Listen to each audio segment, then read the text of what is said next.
On the morning of December 10th, 2010, the peaceful serenity of a small farm in the quiet town of Broadwater, Montana, was shattered by a hunter's horrific discovery. The farm's owner, Gerald Franklin, was found by the riverbank, brutally murdered with blows to the head. As the town reeled from the shock of this terrifying event, the clues left behind and the hidden secrets of its quiet residents began to surface. At the heart of this tragedy were Gerald's young wife, Emily, and his nephew, Kevin Browning. It didn't take long to realize that this was no simple murder. The heinous crime committed in Broadwater would soon uncover deeply buried secrets and a storm of obsessive love. 29-year-old Kevin Browning was no stranger to farm life, having grown up on the cold and windy plains of Montana. After losing his parents at a young age, he was taken in by his uncle, Gerald Franklin. Gerald, aged 49, was one of the town's most respected farm owners, known for being tough but fair. He had previously been married but divorced after discovering his wife's infidelity, and he had no children of his own. Kevin was like a son to him, and Gerald had been the most reliable person Kevin had ever known. In early 2010, Gerald had married Emily Richmond, a 24-year-old who had recently moved to town from Arizona. Emily, a young and beautiful woman, quickly caught the town's attention with her quiet and mysterious demeanor. But it was Kevin who was most captivated by Emily's beauty and charm. Kevin soon realized that after Gerald's marriage to this young and vibrant woman, his feelings for Emily had spiraled into an uncontrollable obsession. Kevin couldn't hide his infatuation with Emily, and as his deep feelings for her grew, he became increasingly withdrawn. Emily's submission to Gerald's stern discipline only fueled Kevin's anger. However, Kevin knew that Emily would never leave her husband. Gerald was a dominant man, and Emily was under his control. It was a cold winter night in 2010. The Franklin farm in Broadwater was preparing for Christmas. While most of the town's residents were in a festive mood, things at the farm had become more complicated. Gerald Franklin was out of town on a business trip, leaving the farm temporarily in the care of his wife, Emily, and his nephew, Kevin.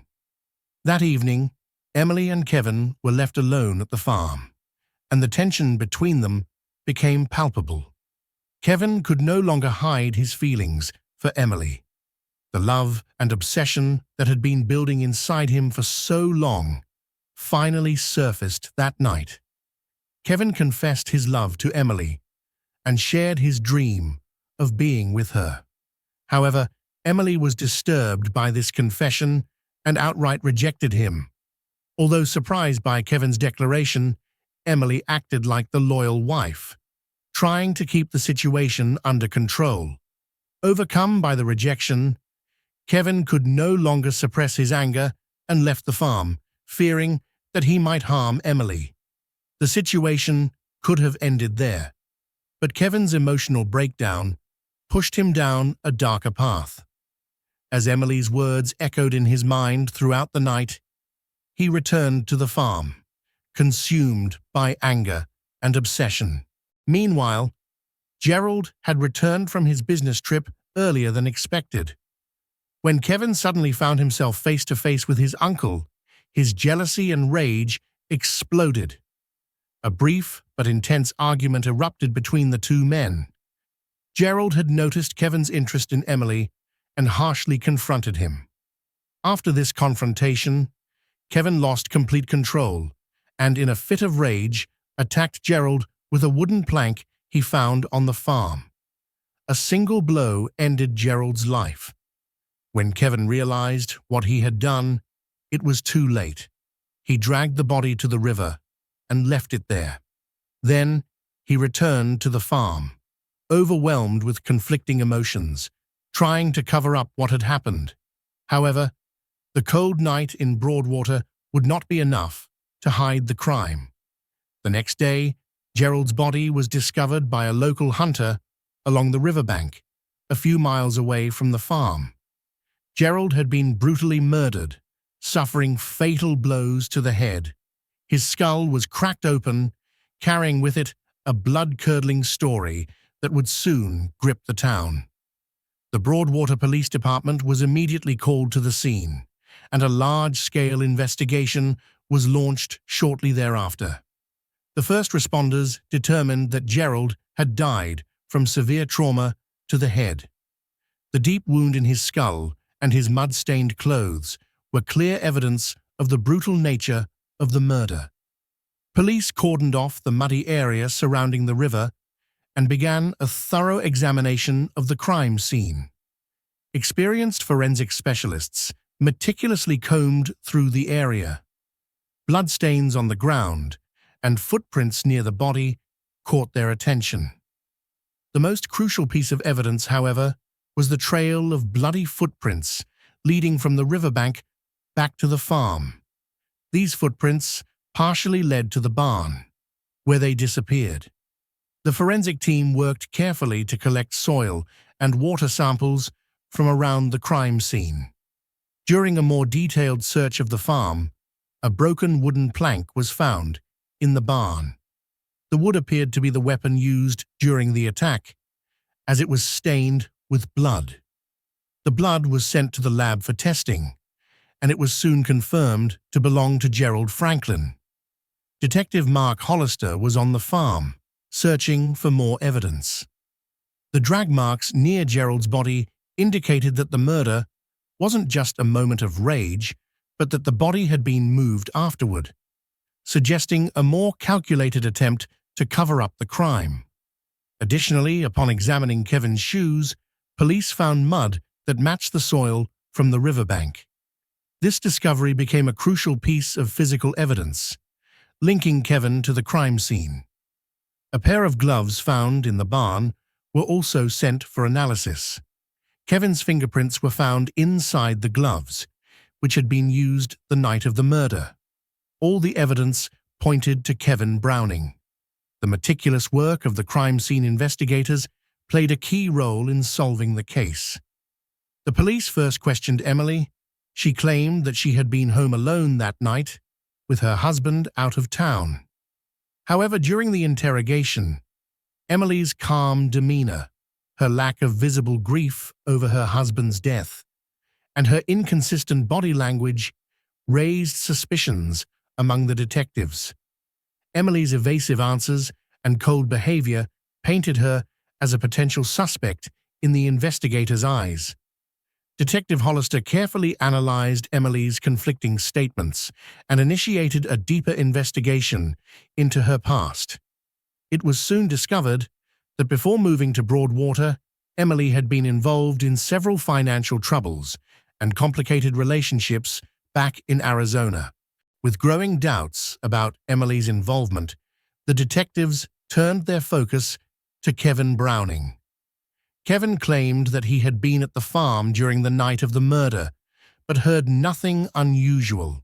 One of the most suspicious details in Kevin's account was that he had been alone in the farmhouse that night with Emily, increasing the detectives' suspicions. As the investigation progressed, it became clear that Kevin was hiding the truth. During a search of Kevin's vehicle, traces of blood were found. In addition, fragments of wood that matched the broken plank found near the crime scene were discovered inside the vehicle. The murder weapon had still not been found. However, police began focusing on the wood-cutting tools Kevin used around the farm. A detailed search of the farm's storage area uncovered an axe with dried blood on it. Forensic analysis confirmed that the blood belonged to Gerald Franklin. This was one of the most crucial pieces of evidence, proving Kevin's involvement in the murder. Additionally, a thorough investigation of Kevin's cell phone revealed a series of text messages between him and Emily. The messages exposed Kevin's obsessive love for Emily and his veiled discussions about getting rid of Gerald. These messages suggested that Emily might have been involved in the murder plan in some way. On December 13, 2010, Kevin Browning was arrested. Initially, he denied the charges, but under the weight of the evidence, he eventually confessed to the crime. Kevin admitted to confronting Gerald and, in a moment of rage, killing him. However, the full story was far more sinister. In his confession, Kevin revealed that Gerald had discovered his affair with Emily and had threatened to kick Kevin off the farm. Feeling cornered by Gerald's threats, Kevin claimed this was what drove him to commit the murder. After the murder, Emily quietly disappeared from town. The townspeople began to believe that Emily had some involvement in the crime. Her absence during Kevin's trial only fueled these suspicions. Even more shocking was the revelation that shortly after Gerald's death, Emily had sold all of Gerald's assets and disappeared with another man, a former lover named John Gregor, whom she had known before moving to town. Emily and John vanished without a trace after selling off everything Gerald had left behind. In 2011, Kevin Browning stood trial for second-degree murder. He pled guilty and was sentenced to 25 years in prison. However, the details that emerged during the trial raised questions about Emily's role in the events. Despite suspicions, the police were never able to prove that Emily had any direct involvement in Gerald's murder, and she was never formally charged. Emily and John's whereabouts were never discovered. They disappeared into obscurity, leaving behind a dark and unforgettable tragedy in the history of Broadwater. Gerald Franklin's death and Kevin Browning's twisted obsession left an indelible mark on the town. While Kevin serves his sentence, Emily's escape and the unresolved questions surrounding the case continue to haunt the people of Broadwater, a town left with a wound that may never heal.